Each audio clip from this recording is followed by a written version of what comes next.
Very good evening to all my dear students. Welcome back on my channel. मैं आपकी अपनी ma'am Meenu Chauhan 10th class के students का science का chapter 1 chemical equation and reaction लेकर आई हूँ। कल हमने ये चैप्टर स्टार्ट किया था और मैंने आपको प्रॉमिस किया था कि ये चैप्टर हम जल्द से जल्द पूरा करेंगे, लेकिन एक चैप्टर एक दिन में कंप्लीट नहीं हो सकता। वो सब माइंड में हौच पौच हो जाता है बहुत ज़्यादा, तो वो क्लैरिफिकेशन नहीं रहती। तो इसीलिए आज हम ये चैप्टर अपना थियोरिटिकल कंप्लीट कर लेंगे और कल की क्लास में हम इसका बैलेंसिंग इक्वेशन का पार्ट थरली अच्छे से स्टूडेंट्स को क्लियर कर देंगे। So please stay tune with us tomorrow as well and take care. तो कल मैंने आपको बताया कि केमिकल इक्वेशंस क्या होती हैं, केमिकल रिएक्शंस क्या होते हैं, उन्हें बैलेंस क्यों करना पड़ता है, इसमें एक्सोथर्मिक क्या है, एंडोथर्मिक क्या है, और हमने कॉम्बिनेशन और डीकम्पोजिशन रिएक्शन का पढ़ा था। मुझे एक बच्चे का क्वेश्चन आज आया था कि आपको एक स्टूडेंट को ये समझ में नहीं आया क्वेश्चन कि why should a magnesium ribbon be cleaned before burning in air. It's very simple, ये आपको एनसीईआरटी की बुक में दिया हुआ है आंसर, ये बिल्कुल मुश्किल नहीं है। इसमें पूछा जा रहा है कि मैग्नीशियम रिबन को बर्न करने से पहले क्लीन क्यों करना चाहिए। इट्स वेरी सिंपल, अगर आप मैग्नीशियम रिबन को क्लीन नहीं करेंगे तो वो बर्न होने में टाइम लेगा। It will take more time to burn and उसकी जो इम्प्योरिटीज होंगी वो उसमें स्टे रह जाएंगी, स्टेबल कर जाएंगी परमानेंटली, और वो फिर आप उसको यूज नहीं कर पाएंगे, क्योंकि अगर एक चीज ऑलरेडी इम्प्योर फॉर्म में है तो वो रिएक्शन नहीं कर पाएगा अच्छे से और रिएक्शन भी स्लो हो जाएगा। इसीलिए हमें मैग्नीशियम रिबन को पहले क्लीन करना चाहिए। फिर मैंने आपको केमिकल रिएक्शन में कॉम्बिनेशन रिएक्शन बताया था, जिसमें CaO और H2O को हमने रिएक्ट करवाया था। तो हमारा जो रिएक्शन निकला था, यानी कि जो प्रोडक्ट निकला था, वो CaOH यानी कि स्लेग लाइम निकला था। ये हमारा पहला रिएक्शन था कॉम्बिनेशन का। हमने जब दो डिफरेंट केमिकल्स को या एलिमेंट्स को रिएक्ट करवाया तो वो कंपाउंड बन गया। इसके बाद हमने इसमें पढ़ा था एक्सोथर्मिक क्या होता है, जिसमें हीट रिलीज होती है, हीट बढ़ती है, उसे हम एक्सोथर्मिक कहते हैं। इसमें मैंने आपको ये भी बताया था कि रेस्पिरेशन को एक्सोथर्मिक क्यों कहा जाता है। जिन्होंने नहीं सुना वो प्लीज मेरी लास्ट वीडियो को कंसीडर कर सकते हैं। देन मैंने आपको डीकम्पोजिशन रिएक्शन बताया था। डीकम्पोजिशन रिएक्शन में एक कंपाउंड होता है और वो हीट प्रोसेस के जरिए आगे ब्रेक होता है, 2 या 3 मॉलिक्यूल्स में वो स्प्लिट हो जाता है, डिफरेंट मॉलिक्यूल्स बन जाते हैं, तो उसको हम डीकम्पोजिशन रिएक्शन कहते हैं। आज हमने स्टार्ट करना है इसका डिस्प्लेसमेंट रिएक्शन, बट इसको स्टार्ट करने से पहले मैं आपको इसका एक पॉइंट पहले क्लियर कर दूंगी। इसमें है पेज नंबर 9 पर एक जो लास्ट एंड थ्योरी मैंने आपको बताई थी कि white silver chloride turns grey in sunlight. कुछ भी आगे बढ़ने से पहले प्रीवियस थोड़ा सा रिकॉल करना जरूरी होता है, ताकि आपको स्टोरी या जो भी साइंस का टॉपिक है वो आपको माइंड में एक बार अलर्ट कर दे। तो white silver chloride turns grey in sunlight. This is due to decomposition of silver chloride into silver and chlorine by light. कि सिल्वर क्लोराइड को जब सनलाइट में हीट किया जाता है तो सिल्वर अलग हो जाती है और क्लोरीन अलग हो जाता है, क्योंकि लाइट में, सनलाइट में अपनी हीट होती है, अपनी गर्मी होती है, जिसके कारण वो सिल्वर क्लोराइड को सिल्वर अलग और क्लोरीन अलग कर देती है। मेरा पढ़ाने का तरीका बहुत सिंपल है। I never ever use heavy words, जो बच्चों को लगे कि यार ये तो बहुत मतलब बड़े बड़े वर्ड समझाता है तो जरूर स्कॉलर होगा, ऐसा नहीं होता। जब आपको कोई चीज आसान तरीके से समझाई जा सकती है तो उसके लिए घुमा फिराकर बच्चों को कंफ्यूज करने की जरूरत नहीं है। तो always use and prefer simple and easy language. But जब आप लर्न करो तो आपको एनसीईआरटी में जो सिंपल लैंग्वेज दी जाती है आप उसी को लर्न करके अपने एग्जाम्स के अकॉर्डिंग प्रिपेयर करो। नेक्स्ट इज इसमें आगे दिया हुआ है the silver bromide is also behaves the same way. जो सिल्वर ब्रोमाइड होता है वो भी बिल्कुल इसी तरह से सिल्वर क्लोराइड की तरह ही रिएक्ट करता है। The above reaction are used in black and white photography. अब ये अबव रिएक्शन क्या है, जिसमें सिल्वर ब्रोमाइड को सनलाइट में हीट किया गया है। Silver bromide is a composition, मतलब वो एक कंपाउंड है AgBr। उसे हमने हीट किया तो Ag अलग हो जाएगा और ब्रोमाइड Br अलग हो जाएगा। Ag यानी सिल्वर अलग हो जाएगा और ब्रोमाइड यानी Br अलग हो जाएगा। तो वो कंपाउंड ब्रेक हो गया इनटू 2 डिफरेंट एटम्स। तो अब इसमें है, और इसका जो ये रिएक्शन होता है ये ब्लैक एंड व्हाइट फोटोग्राफी में यूज होता है। What form of energy is causing these decomposition reaction. ये किस फॉर्म ऑफ एनर्जी में डीकम्पोजिशन रिएक्शन यूज करते हैं, It requires energy either in the form of heat, light or electricity for breaking down the reactants. इसमें हम उसको break करने के लिए, किसी भी कंपाउंड को ब्रेक करने के लिए हीट, लाइट या इलेक्ट्रिसिटी यूज करते हैं, क्योंकि अगर आप टेम्परेचर को रेज नहीं करोगे ना तो कोई भी कंपाउंड इजीली ब्रेक नहीं होगा। तो किसी भी कंपाउंड को ब्रेक करने के लिए टेम्परेचर को रेज करना, हीट को बढ़ाना या लाइट बढ़ाना या इलेक्ट्रिसिटी से उसको इलेक्ट्रोलाइसिस प्रोसेस देना, यानी कि टेम्परेचर को बढ़ाना बहुत जरूरी है, और फिर वो कंपाउंड ब्रेक हो जाएगा 2 या 3 एटम्स या मॉलिक्यूल्स में। द नेक्स्ट इज, इसमें एक पॉइंट और आपका रह गया है, reaction in which energy is absorb. ये मैंने कल बताया था, जिस रिएक्शन में एनर्जी का लेवल बढ़े उसे हम कहते हैं एक्सोथर्मिक। जिस रिएक्शन में एनर्जी एब्जॉर्ब हो जाए, खत्म हो जाए, उसे हम कहते हैं endothermic. It is very simple in your NCERT books also. The next is displacement reaction. अच्छा, डिस्प्लेसमेंट का मतलब होता है एक जगह से दूसरी जगह पर जाना, डिस्प्लेस करना। तो डिस्प्लेसमेंट रिएक्शन में मैं आपको पहले सिंपल तरीके से बता दूं, डिस्प्लेसमेंट रिएक्शन का मतलब होता है कि एक कंपाउंड का एक एलिमेंट दूसरे एलिमेंट में जाकर रिएक्ट कर रहा है। तो when one goes to other, only one, it is called displacement. जब एक इधर से इधर जाए, राइट टू अलग कंपाउंड में जाए, सिर्फ एक एलिमेंट, तो वो है डिस्प्लेसमेंट या सिंगल डिस्प्लेसमेंट। लेकिन जब आप दो कंपाउंड्स को रिएक्ट करा रहे हो और दोनों तरफ से एलिमेंट्स इंटरचेंज हो रहे हैं, इधर से भी जा रहा है और उधर से भी जा रहा है, तो दोनों कंपाउंड्स में से एलिमेंट्स इंटरचेंज कर रहे हैं अपनी पोजीशन को उनकी रिएक्टिविटी की वजह से, तो उसे हम कहते हैं डबल डिस्प्लेसमेंट। ये आपको मैंने बहुत सिंपल और सरल भाषा में बताया है। अब हम इसे साइंटिफिक लैंग्वेज में स्टडी करेंगे।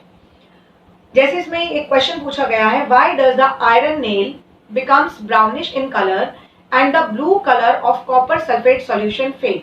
कि आयरन नेल को जब हम डिप करते हैं ब्राउनिश कलर में, तो उसका blue colour of copper sulphate solution fade क्यों होता है? देखो, the chemical reaction take place in the activity, आप अपने बुक में ध्यान दीजिएगा, Fe यानी आयरन, CuSO4 कॉपर सल्फेट के साथ हमने रिएक्ट करवाया।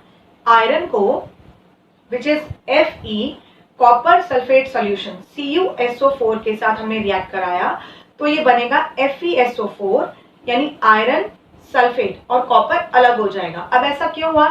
आयरन ज्यादा रिएक्टिव है या कॉपर? Obviously iron. आयरन ज्यादा रिएक्टिव है, इसीलिए वो कॉपर को डिस्प्लेस कर देता है। तो हमारा एक ही एलिमेंट, यानी कि एक ही एलिमेंट जो आयरन है सल्फेट के पास गया और कॉपर अलग हो गया। तो जब आयरन सल्फेट के पास जा रहा है और कॉपर हमारा अलग हो रहा है, तो उसे हम पढ़ेंगे, उसे क्या कहेंगे? डिस्प्लेसमेंट रिएक्शन, क्योंकि इसमें एक ही एलिमेंट इंटरचेंज हुआ है। सिमिलरली इन्होंने आपको एक एग्जांपल और दिया है, ZnCuSO4 zinc with copper sulphate. तो इसमें क्या होगा? वो जिंक सल्फेट बन जाएगा, कॉपर अलग हो जाएगा, क्योंकि जिंक कॉपर से ज्यादा रिएक्टिव है। एक और एग्जांपल है PbCuCl2। PbCuCl2, Pb is lead, CuCl2 copper chloride, Cl2 जहां आ जाएगा वो क्लोराइड होगा, और Cu है तो वो कॉपर होगा। तो इसमें बन जाएगा लेड क्लोराइड, कॉपर आपका अलग हो जाएगा, और जो Pb यानी कि हमारा लेड है वो बन जाएगा लेड क्लोराइड। तो यानी कि वन एलिमेंट अपनी जगह को बदल रहा है, क्योंकि कॉपर लेस रिएक्टिव है, लेड और जिंक ज्यादा रिएक्टिव है, तो इसीलिए उन्होंने कॉपर की जगह को ले लिया, कॉपर की जगह को उन्होंने होल्ड कर लिया। This is displacement reaction. The second part is double displacement reaction. मैं डबल डिस्प्लेसमेंट रिएक्शन की एक क्वालिटी आपको पहले बता दूं कि डबल डिस्प्लेसमेंट रिएक्शन में एक प्रेसिपिटेट वर्ड आएगा, और प्रेसिपिटेशन रिएक्शन भी पूछा जाता है। ये बेसिकली तब होता है जब आपने दो कंपाउंड्स को रिएक्ट करवाया और उनका कुछ पार्ट इनसॉल्युबल होता है वाटर में, and this insoluble substance formed is known as precipitate. The white substance which is insoluble in water, यानी कि जब दो कंपाउंड को हम रिएक्ट कराते हैं और उसमें कोई वाइट पाउडरी सब्सटेंस रिलीज होता है जो पानी में घुलता नहीं है, it doesn't get mixed in water, it is not soluble in water, तो वो वाइट सब्सटेंस जो पाउडरी फॉर्म में है पानी के अंदर, उसे हम कहते हैं प्रेसिपिटेट। और वो जो रिएक्शन है, जिस रिएक्शन की वजह से वो white powdery substance insoluble form में है पानी के अंदर, वो प्रोसीजर कहलाता है हमारा precipitate reaction. For example Na2SO4 यानी सोडियम सल्फेट को हमने बेरियम क्लोराइड BaCl2 से रिएक्ट कराया। आप प्लीज अपनी बुक में ध्यान दीजिएगा, Na2SO4 को हमने BaCl2 से रिएक्ट कराया, तो इसमें हमारा जो Na है, सोडियम है, वो क्लोरीन के पास चला जाएगा, Cl के पास, तो बन जाएगा सोडियम क्लोराइड। और जो Ba यानी बेरियम है वो चला जाएगा सल्फेट के पास, तो वो बन जाएगा बेरियम सल्फेट। यानी कि बेरियम क्लोराइड में से बेरियम अलग हो गया और सोडियम सल्फेट में से सोडियम अलग हो गया। तो यहाँ पे दो एलिमेंट अपनी पोजीशन को इंटरचेंज कर रहे हैं, इसीलिए इसे हम कहेंगे डबल डिस्प्लेसमेंट।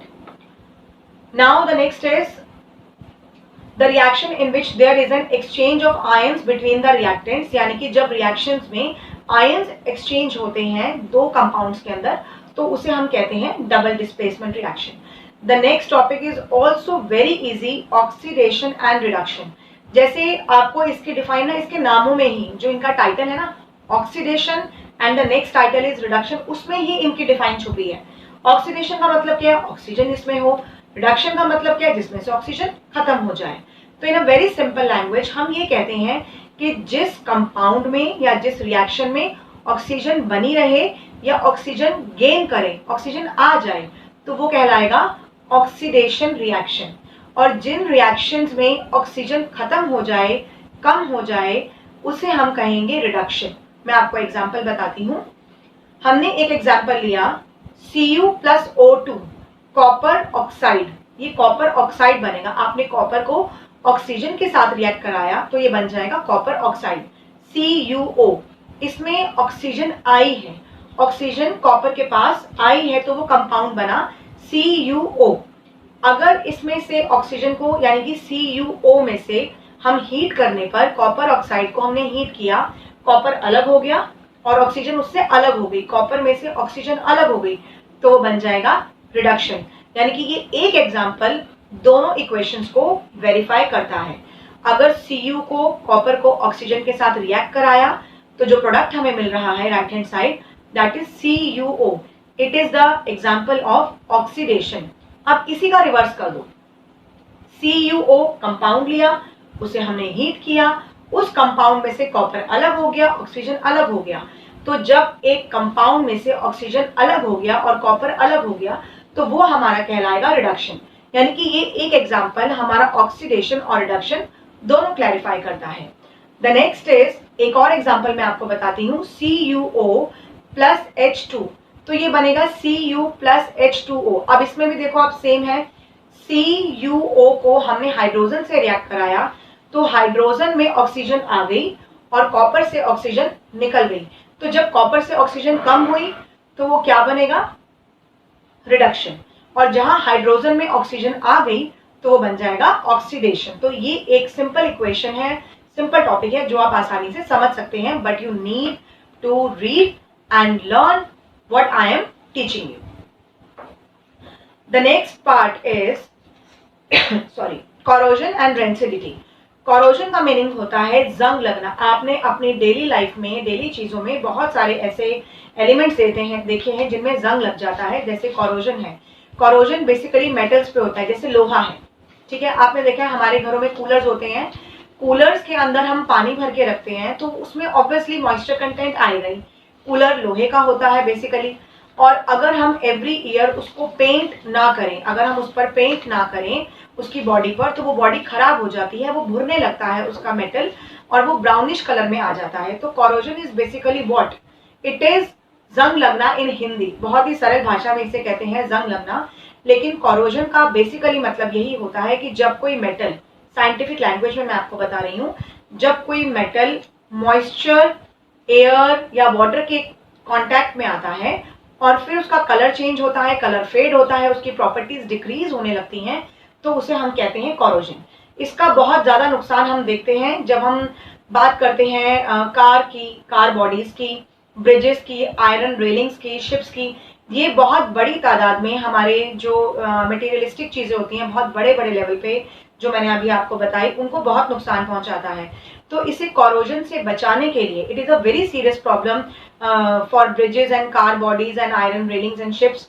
तो इसे, इस प्रॉब्लम से बचाने के लिए इनको ऑयलिंग करनी पड़ती है, पेंट करना पड़ता है समय पर, और स्पेशली समटाइम हमें इस पर कोटिंग करनी पड़ती है, मतलब लोहे के ऊपर आप कॉपर की या कोई और कोटिंग कर देते हैं तो वो लोहा कवर्ड हो जाता है अंदर की तरफ और वो मॉइस्चर के कांटेक्ट में नहीं आता। तो गैल्वेनाइजेशन, ऑयलिंग, पेंटिंग इसका एकमात्र यानी कि एक इकलौता सॉल्यूशन है। Rancidity is what? रेंसिडिटी का मतलब होता है कि खाने का खराब होना। जो हमारा खाना जिसमें फैट या ऑयल होता है, उस खाने में अगर आप उसको गर्मी में बाहर रख दो तो उसमें से बहुत ही डर्टी स्मेल आने लग जाती है, बहुत ही फॉल स्मेल आती है। उसका मतलब है कि वो खाना हमारा ऑक्सीडाइज्ड हो गया, वो खाना खराब हो गया। They become rancid and their smell and taste changes. तो उसका स्मेल और टेस्ट दोनों चेंज हो जाता है। Usually the substances which prevent oxidation, तो ज्यादातर वो सब्सटेंस जिनको हमने ऑक्सीडेशन से बचाना है, या तो हम उनको एयर टाइट कंटेनर में डाल दें। आप उन्हें एयर टाइट कंटेनर में डाल के रख दो तो वो एयर के कांटेक्ट में नहीं आएगा, तो वो जल्दी खराब नहीं होगा। लेकिन गर्मियों में गर्मी के टेम्परेचर की वजह से भी चीजें एयर टाइट कंटेनर में भी खराब होती हैं। तो उसके लिए हम क्या करते हैं, उन्हें फ्रिज में रख देते हैं, या बहुत 2-3 दिन अगर हमने यूज करना है तो हम फ्रीजर में रख देते हैं। But do you know that chips manufacturers usually flush bags of chips with gas? कौन सी गैस उसमें ऐड की जाती है जो कि हमारी बॉडी को भी नुकसान ना पहुंचाए और खाने के सामान को भी लंबे समय तक, like few months, 6 months, 7 months preserve करके रखे। तो ये होती है nitrogen gas. Nitrogen gas chips के अंदर, पैकेट्स के अंदर, बिस्किट्स के पैकेट्स के अंदर फ्लश की जाती है, भरी जाती है, जिससे खाना खराब नहीं होता। ये जितना पार्ट आपको मैंने बताया, it is in a very simple form. कल मैं आपको इसके सारे questions, blue box question, back exercise के question and the most important balancing equation clear कर दूंगी। तो ये चैप्टर कल की डेट में हमारा थरली क्लियर हो जाएगा। तो please stay connect with me, और कल आपके जो भी डाउट होंगे आप प्लीज मुझसे शेयर कीजिए, क्योंकि आपके डाउट्स ही मुझे बताते हैं कि मेरा पढ़ाया हुआ आपको कितना समझ में आ रहा है। So take care of your family. Till then, good bye.